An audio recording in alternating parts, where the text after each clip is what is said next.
I decided to make Danish pastry. I first of all started by sifting in flour into a bowl. I used bread flour. All the measurements will be in the description bar below, and the full written recipe will be on my blog. I will talk you through how I made this Danish pastry. It was a nice recipe, there were a lot of steps to it, and it was a lovely and delicious buttery pastry. I thought of making pastry at a time when we were in lockdown due to the pandemic and my local shops were not selling any pastries or bread. I then added in the yeast into the flour mixture. I thought about breaking down Philippians chapter 4 verse 8 and just exploring what the scripture is saying and the different things that it mentions that we should be thinking about. I warmed some milk in a pan for a few minutes and added it into the flour mixture, and I poured in some water as well, some lukewarm water. I cracked some eggs into the bowl and I mixed everything in together until it was nicely incorporated. I used a mixer with a hook attachment to do the mixing for me, and it was so much easier. Once the dough was ready, mixed up, but sticky, I put it out onto a surface and kneaded it a little bit. So Philippians chapter 4 verse 8 says, "Finally, brethren, whatever things are true, whatever things are noble, whatever things are just, whatever things are pure, whatever things are lovely, whatever things are of good report, if there is any virtue, and if there is anything praiseworthy, meditate on these things." And some examples of things that are true: the Word of God, the Bible, that's true. That Jesus is the way, the truth, and the life, as he says in John chapter 14 verse 6. And Jesus bears witness to the truth, as he says in John chapter 18 verse 37. Examples of things that are noble to think about are the names of God. I'll say a few of the names that I'm aware of. Elohim, that's the Lord God, and that is God the Father, God the Son, God the Holy Spirit, Elohim. El Roy, the God who sees me. So back to the dough. Then lightly oiled a bowl with sunflower oil and spread the sunflower oil all around the bowl. And then I put the dough into the bowl and left it to prove for a few hours. I covered the dough with cling film wrap. Some more names of God are El Shaddai, God Almighty. El Olam, everlasting God, eternal God. Yahweh, Lord. Adonai, Lord, Master. After the dough had rested for a few hours, I rolled out the dough and rolled it nice and long and flat. Some more names of God are Yahweh Nisi, the Lord my banner. Elkanah, jealous God. Yahweh Shalom, the Lord is peace. Yahweh Roy, the Lord is my shepherd. Yahweh Shema, the Lord is there. Abba, Father. Emmanuel, God is with us. Yahweh Sidkenu, the Lord our righteousness. Yahweh Suri, the Lord is my rock. Other noble things to think about is the character of God. Philippians 4:8 also asks us to think about things that are righteous.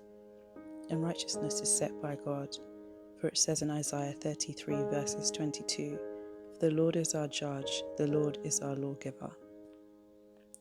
And God is able to judge because he is righteous. And in the gospel, the righteousness of God is revealed from faith to faith. Romans 1 verse 17. We all sin and fall short of the glory of God, but we can become righteous through faith in Jesus Christ, as it says in Romans 3 verses 22 to 23. Righteousness is a gift from God, as it says in Romans 5 verse 17. I then floured a tray and then put the dough on the tray and left the dough to rise in the fridge for an hour and I covered the dough with cling film wrap. I put the dough on a floured tray so that the dough wouldn't stick to the tray and it would be easier for me to move the dough afterwards when I was ready for the next stage. In Romans 4 verse 3 says, Abraham believed God and it was accounted to him for righteousness. And so if we believe God, it is accounted to us for righteousness as well. And this is explained in Romans 4 verse 5. Faith is accounted for righteousness. Whilst the dough was proving in the fridge, I created a butter book, as they call it. I cut out a narrow piece of parchment paper, sliced butter up into small rectangles, and placed the mini rectangles on the parchment paper, and then covered the butter with parchment paper. And then I rolled out the butter until it was a nice flat sheet. Let's explore what righteousness is in more detail. And Romans 4 verses 7 to 8 says, Blessed are those whose lawless deeds are forgiven and whose sins are covered. Blessed is the man to whom the Lord shall not impute sin. And Romans 4 verse 24 says, It shall be imputed to us who believe in him, who raised up Jesus our Lord from the dead. Verse 25, who was delivered up for our offences and was raised because of our justification. Because we have been justified, made righteous through faith, we have peace with God. This is an example of God's grace, which we have by faith in Jesus Christ. And it's because Jesus died for us. And God demonstrates his own love towards us, that while we were sinners and didn't believe in Jesus, Jesus died for us so that we may be saved through the sacrifice of Jesus. And this is explained in Romans 5 verses 8 to 9. Philippians 4:8 also asks us to think about things that are pure.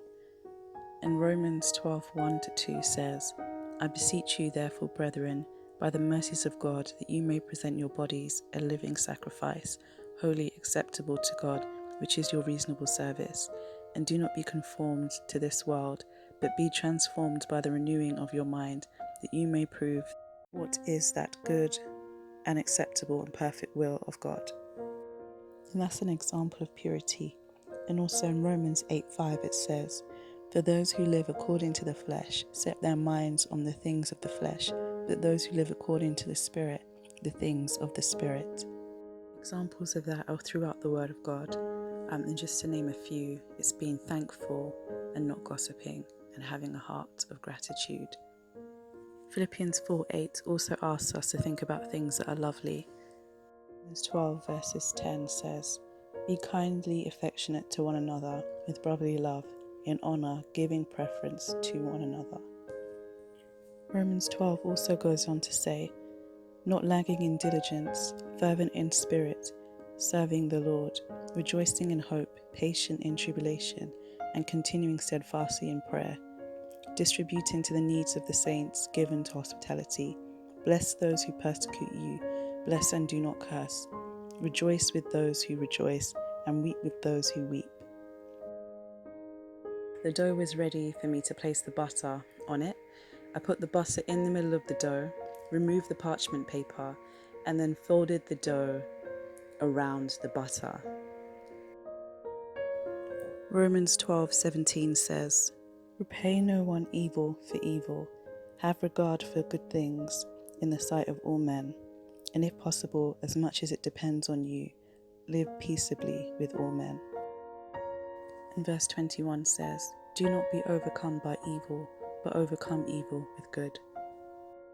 And turned the dough long ways and rolled it out horizontally. Philippians 4:8 also asks us to think about things that are admirable.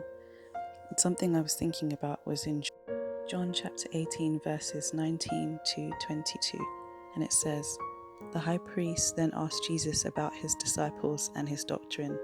Jesus answered him, I spoke openly to the world and always always taught in synagogues and in the temple where the Jews always meet, and in secret I have said nothing. Why do you ask me? Ask those who have heard what I said to them. Indeed, they know what I have said."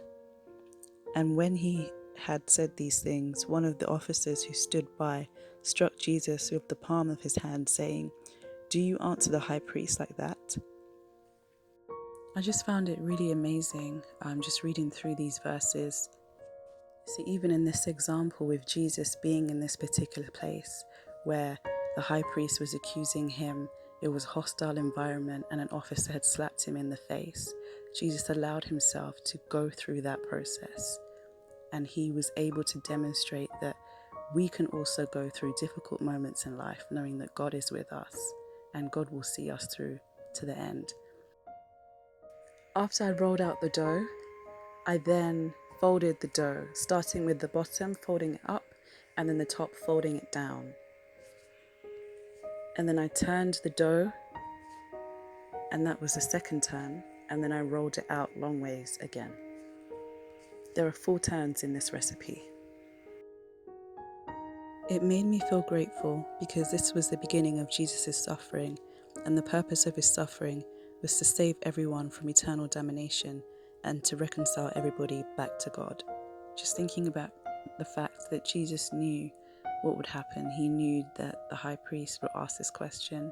He knew that the officer was going to strike him, but yet he stood there. He didn't decide that he wasn't going to be in that particular place at that particular time. I just thought about everything we go through in life. It serves a particular purpose. The things that we would say are good and the things that we would say are not good, are painful, are sad, it all serves a particular purpose. And so it just made me think of the importance of being grateful in each situation I find myself in.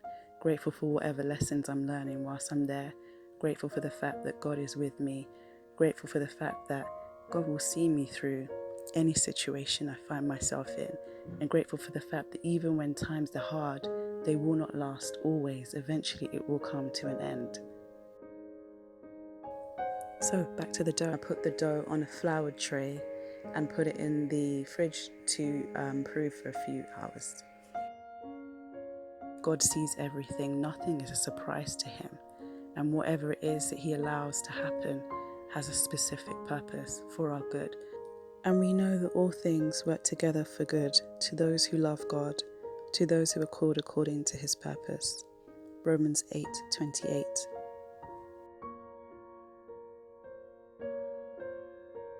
I then rolled out the dough again and folded it as I had done before, and then put it in the fridge to chill for 1 hour. Philippians 4 verse 8 also asks us to think about things that are virtuous.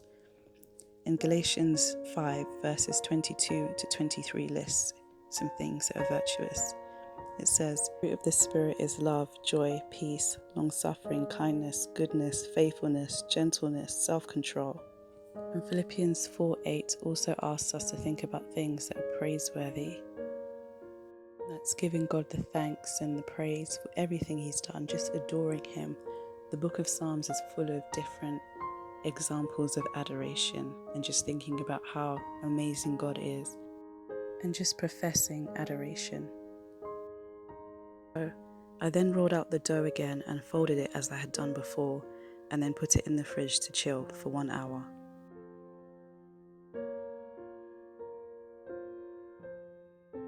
And then turned it and rolled it out long ways again. And this was the 4th turn. I then rolled the dough out really flat. And even when we think about creation and how beautiful the creation is, that's the way that we can express our appreciation to God. I wanted to fill the dough with different things. So one of them I used creme pâtissière and applesauce in the middle of some of them, and I put creme pâtissière and blueberry in the middle of some as well. And I put frangipane. Creme pâtissière is a French pastry cream, and it's like a custard but it's thicker. And frangipane is a sweet almond custard. The recipes for both of these are on my blog. and will be linked in the description bar below.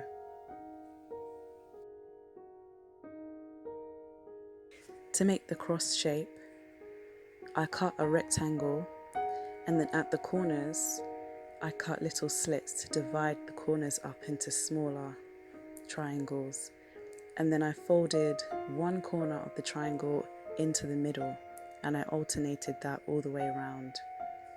It's the pastry in the oven for 20 minutes at 200 degrees Celsius. Looking at sunsets and beaches and mountains and landscapes, you can definitely see how creative and magnificent God is. Explore Philippians 4:8 and think about things that are true, noble, righteous, pure, lovely, admirable, virtuous, and praiseworthy. I hope you enjoyed the video. Thanks for watching. Bye.